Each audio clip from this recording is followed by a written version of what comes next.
ರೇ ಮಹೇಶ್ ಶೆಟ್ಟಿ ತಿಮ್ರೋಟಿ ಅವರೇ, ಒಂದು ಹೆಣ್ಣಿನ ಬಗ್ಗೆ ಕೀಳಾಗಿ ಮಾತಾಡಿ ಮತ್ತೊಂದು ಹೆಣ್ಣಿಗೆ ಹೇಗ್ರಿ ನ್ಯಾಯ ಕೊಡಿಸ್ತೀರಾ? ಭಾರತಕ್ಕಾಗಿ, ದೇಶಕ್ಕಾಗಿ, ಧರ್ಮಕ್ಕಾಗಿ ಸ್ವಂತ ಮಗನನ್ನೇ, ಒಡಲಲ್ಲಿ ಹುಟ್ಟಿದ ಮಗನನ್ನೇ ದೇಶ ಧರ್ಮಕ್ಕಾಗಿ ತ್ಯಾಗ ಮಾಡಿದ ತಾಯಿ ಬಗ್ಗೆ ನೀವು ಮಾತಾಡಿದ ಮಾತಿದೆಯಲ್ಲ. ನೀನ್ ಸತ್ತಿದ್ಯೆ ಮೂರ್ಖ, ಸೂಳೆ ಬೆಳೆ, ನೀನ್ ಎಲ್ಲಿ ಸತ್ತಿದ್ದಿ? ನೀನ್ ಸತ್ತಿದ್ಯೆ ಮೂರ್ಖ, ಸೂಳೆ ಬೆಳೆ, ನೀನ್ ಎಲ್ಲಿ ಸತ್ತಿದ್ದಿ? ಮೊನ್ನೆ ಮಂಗಳೂರಿಗೆ ಪುನಃ ಬಂದಿದ್ದಾನೆ. ಇನ್ನು ಇಲ್ಲಿಗೆ ಅಂತೂ ಕಾಲಿಡ್ಲಿಕ್ಕಿಲ್ಲ. ಇಲ್ಲಿಗೆ ಕಾಲಿಟ್ರೆ ಮೆಟ್ಟಿರ್ತೇನೆ ಅವನಿಗೆ. ನಾನು ಹಾಕಿದ ಮೆಟ್ಟಲ್ಲಿ ಮೆಟ್ಟ ಹಾಕೋದಿಲ್ಲ, ಬೇರೆಯವ್ರದ್ದು ಮೆಟ್ಟಲ್ಲಿ ಹೊಡಿತೇನೆ ಅವನಿಗೆ. ನಾನು ಮತ್ತೆ ಮತ್ತೆ ಪದೇ ಪದೇ ಹೇಳ್ತಾ ಇದ್ದೇನೆ, ತಿಮ್ರೊಡ್ಡಿ ಅವರೇ, ನಿಮ್ಮ ಮಾತನ್ನ ಇಡೀ ಹಿಂದೂ ಸಮಾಜ ಯಾವತ್ತೂ ಕೂಡ ಕ್ಷಮಿಸೋದಿಲ್ಲ. ನಿಮ್ಮ ಹೋರಾಟ ಸೌಜನ್ಯಾಳ ಪರ ಇದ್ರೆ ಖಂಡಿತವಾಗಿಯೂ ಅದಕ್ಕೆ ಯಾರ ವಿರೋಧವೂ ಇರ್ತಿರ್ಲಿಲ್ಲ. ನಾವ್ಯಾರು ಇಡೀ ಇದುವರೆಗೂ ಯಾರು ಕೂಡ ನಿಮ್ಮನ್ನ ವಿರೋಧ ಮಾಡಿಲ್ಲ. ನಿಮ್ಮ ಹೋರಾಟ ಧರ್ಮಸ್ಥಳದ ವಿರುದ್ಧ ಇದ್ರೆ, ತಾಕತ್ತಿದ್ರೆ ಗೆದ್ದು ತೋರಿಸಿ. ಅದನ್ನ ಬಿಟ್ಟು ಶ್ರೀ ಕ್ಷೇತ್ರ ಧರ್ಮಸ್ಥಳದ ಪರವಾಗಿ ನಿಂತಹ ಚಕ್ರವರ್ತಿ ಸೂಲಿಬೆಲೆಯವರನ್ನ, ಅವರು ಯಾವುದೋ ಕುಟುಂಬದ ಪರವಾಗಿ ನಿಲ್ಲಿಲ್ಲ, ಅಥವಾ ಮತ್ತಾವುದೋ ಒಂದು ಕುಟುಂಬದ ವಿರುದ್ಧ ನಿಲ್ಲಿಲ್ಲ, ಅಥವಾ ನಿಮ್ಮ ಹೋರಾಟದ ವಿರುದ್ಧ ನಿಂತಿರಲಿಲ್ಲ. ಅವರು ನಮ್ಮ ಹಿಂದೂ ಧಾರ್ಮಿಕ ಧರ್ಮ ಕ್ಷೇತ್ರದ ಪರವಾಗಿ ನಿಂತದ್ದಕ್ಕಾಗಿ ನೀವು ಅವರ ತಾಯಿ ಬಗ್ಗೆ ಮಾತಾಡ್ತೀರೇನ್ರಿ? ತಾಕತ್ತು ಎಲ್ಲಿಗೋ ಬಂದ್ರೆ ಮೆಟ್ನಲ್ಲಿ ಹೊಡಿತೀನಿ ಅಂದ್ರಿ ಅಲ್ವಾ? ಬರ್ದಿಟ್ಕೊಳ್ಳಿ ತಿಮ್ರೊಡ್ಡಿ ಅವರೇ, ಬರ್ದಿಟ್ಕೊಳ್ಳಿ. ನಾನು ಚಕ್ರವರ್ತಿನೇ ಈ ವಿಚಾರದಲ್ಲಿ.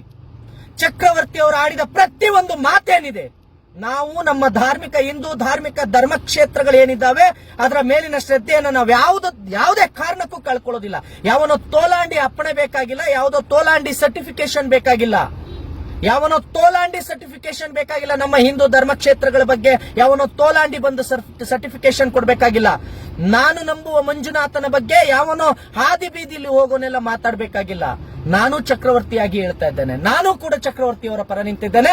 ಚಕ್ರವರ್ತಿಯವರ ಮಾತಿಗೆ, ಚಕ್ರವರ್ತಿಯವರ ಆ ತೀರ್ಮಾನಕ್ಕೆ ನಮ್ಮದ್ದು ಸಹಮತ ಇದೆ. ತಾಕತ್ತಿದ್ರೆ ನೀವು ಉಜಿರೆಗೆ ನಾನು ಬರ್ತೇನೆ ಚಕ್ರವರ್ತಿಯಾಗಿ. ಚಕ್ರವರ್ತಿಯವರು ಹೇಳಿದ ಮಾತನ್ನೇ ನಾನು ಹೇಳ್ತೇನೆ. ಮಹೇಶ್ ಶೆಟ್ಟಿ ತಿಮ್ರೊಡ್ಡಿ ಅವರೇ, ಚಕ್ರವರ್ತಿ ಅವರು ಹೇಳಿದ ಮಾತನ್ನೇ ನಾನು ಪುನರುಚ್ಚಾರಣೆ ಮಾಡ್ತೇನೆ. ಶ್ರೀ ಕ್ಷೇತ್ರ ಧರ್ಮಸ್ಥಳದ ಪರವಾಗಿ ನಾನು ನಿಲ್ತೇನೆ. ನಿಮ್ಮ ಹೋರಾಟ ಯಾವುದೋ ಕುಟುಂಬದ ವಿರುದ್ಧ ಇದ್ರೆ ಮಾಡ್ಕೊಳ್ಳಿ, ನಿಮ್ಮ ಹೋರಾಟ ಮತ್ತೊಂದು ಕುಟುಂಬದ ಪರವಾಗಿದ್ರು ಮಾಡ್ಕೊಳ್ಳಿ. ನೀವು ಸೌಜನ್ಯಾಳ ಪರವಾಗಿದ್ರೆ ಖಂಡಿತ ನಮ್ಮ ವಿರೋಧ ಇಲ್ಲ. ಆದ್ರೆ ಯಾವುದೇ ವ್ಯಕ್ತಿ ಧರ್ಮಸ್ಥಳದ ವಿರುದ್ಧ ಬಂದಿದ್ದೇ ಆದ್ರೆ, ಮಹೇಶ್ ಶೆಟ್ಟಿ ತಿಮ್ರೊಡ್ಡಿ ಅವರೇ, ಚಕ್ರವರ್ತಿ ಅವರ ಆ ಮಾತಿಗೆ ನನ್ನ ಸಹಮತ ಇದೆ. ನಾನು ಕೂಡ, ನೀವೇನೋ ಹೇಳಿದ್ರಲ್ಲ, ಅದೇನೋ ಉಜಿರೆಗೆ ಬಂದ್ರೆ ಮೆಟ್ಟಲ್ ಹೊಡಿತೀನಿ ಅಂದ್ರಲ್ವಾ, ತಾಕತ್ತಿದ್ರೆ, ನಿಮ್ಮ ತೋಳಲ್ಲಿ ಆ ಶಕ್ತಿ ಇದ್ರೆ ಪ್ರತಿ ಒಬ್ಬನು ಕೂಡ ಚಕ್ರವರ್ತಿಯಾಗಿ ನಾವು ಬರ್ತೇವೆ. ನಿಮ್ಮ ಆ ಉಜಿರೆಗೆ ಬರ್ತೇವೆ ತಾಕತ್ತಿದ್ರೆ. ಚಕ್ರವರ್ತಿನಲ್ಲ, ಚಕ್ರವರ್ತಿ ಸೂಲಿಬೆಲೆ ಅವರನ್ನ ಏನೋ ಬೇರೆ ಹೆಸರಲ್ಲಿ ಕರ್ದಲ್ವಾ, ನಿನಗೆ ತಾಕತ್ತಿದ್ರೆ ಒಂದು ಹೆಣ್ಣಿನ ಪರ ಹೋರಾಟ ಮಾಡ್ತೀನಿ ಅಂತ ಮತ್ತೊಂದು ಹೆಣ್ಣನ್ನ, ನಿನ್ನ ತಾಯಿಗೆ ಯಾರಾದ್ರೂ ಆ ಮಾತಂದ್ರೆ ಒಪ್ಕೊಳ್ತೀಯ ತಿಮ್ರೊಡ್ಡಿ? ಒಪ್ಕೊಳ್ತೀಯ ಆ ಮಾತನ್ನ? ನೀವು ಕೇಸರಿ ಶಾಲ್ ಹಾಕೊಂಡು ಒಂದು ತಾಯಿಯ ಬಗ್ಗೆ ಆ ರೀತಿ ಮಾತಾಡ್ತೀರಿ, ಒಬ್ಬ ಹಿಂದೂ ಹೋರಾಟಗಾರನ ತಾಯಿ ಬಗ್ಗೆ ಆ ರೀತಿ ಮಾತಾಡಿದಿರಿ ಅಂತ ಅಂದ್ರೆ, ತಿಮ್ರೊಡ್ಡಿ ಅವರೇ, ನಾನೂ ಬರ್ತೇನೆ. ಚಕ್ರವರ್ತಿಯನ್ನಲ್ಲ, ಚಕ್ರವರ್ತಿಯ ಒಬ್ಬ ಅಭಿಮಾನಿಯನ್ನ ನೀನು ಮುಟ್ಟು ನೋಡು. ತಾಕತ್ತಿದ್ರೆ, ನಿನ್ನ ತೋಳಿನಲ್ಲಿ ಆ ಶಕ್ತಿ ಇದ್ರೆ ಹೊಡಿತೀನಿ ಅಂದೆ ಅಲ್ವಾ ಮೆಟ್ಟಲಿ. ನಿನಗೆ ತಾಕತ್ತಿದ್ರೆ, ನಿನ್ನ ತೋಳಲ್ಲ ಆ ಶಕ್ತಿ ಇದ್ರೆ ಮುಟ್ಟು ನೋಡೋಣ, ನಾನು ಬರ್ತೇನೆ. ಚಕ್ರವರ್ತಿ ಅವರಿಗೆ ಆ ಮಾತಂದಿದೆಯಲ್ಲ, ನಿನಗೆ ತಾಕತ್ತಿದ್ರೆ, ಧೈರ್ಯ ಇದ್ರೆ ನನ್ನ ಮುಂದೆ ನಿಂತ್ಕೊಂಡು ಆ ಮಾತನ್ನು ನೋಡ್ತಾನೆ.